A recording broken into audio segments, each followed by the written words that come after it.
Hello guys, magandang hapon. Ayan nga dumating na kahapon yung in-order kong crush liham. Ayun nga pala video na yun ay kahapon pa yan. Tinamad na akong mag-edit gawa ng napagod na rin ako gawa ng ang dami kong ginawang liham ball. Ayan nga pala madami-dami din ang nagawa ko din gawa ng sabi ng aking kapatid ang dami daw may order sa kanya.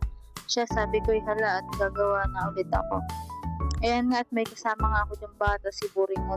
Ayan nga at ako na natatanggal ang boring din sa batang pagkakadaldal at makulit. Ayan nga pala anak ng aking kapatid. Ayan nga at ako'y nag-gloves na diyan. Ayan nga guys at kasama ko nga pala din si Kitay. Ayan nga at tinulungan nga ako niyan magbalot ng liham ball tsaka si Sali nga pala dyan din. Ayaw humarap sa camera. Ayan nga at nanungkit ng mangga yung aking ninong din. Ayan at binigyan kami. Sabi ko nga ay balatan Kitay. Ayan at pinaltan din. Bago may dala pa siyang alamang.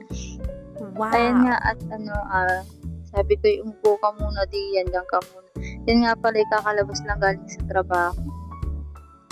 Ako nga pala guys halos 5 months na din walang work. Pinag-resign ako ng aking asawa bago kami kasal. Gawa ng nag-asikaso nga din ng kasal namin noon sa probinsya. Ayan nga at hindi nga rin niya ako pinag-a-apply gawa nga ng nagtatry nga kami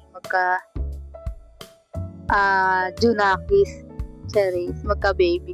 Ayan nga at ilang buwan na nga din yan, tumaba na ang person. Ayan nga at kaya ako nakaisip gumawa ng liham ball gawa ng para hindi masyadong nakakainip. Tsaka sayang din yung benta. Gawa ng ang dami ding nabili sa aking kapatid. Gawa na siya nag-aaral nga din sa Lipa. Ayan nga guys at natapos na nga kami dyan. Ayan at binibilang ko na 150 piraso nga pala kami dyan. At yan nga at kami magmimerienda na din dyan. Gawa nga ng inabot na din kami ng alas 5, mag-alas 6 na nga yan. Ayan nga guys, at salamat nga pala sa panonood nyo. Maraming salamat, mag-ingat kayo palagi. Bye-bye!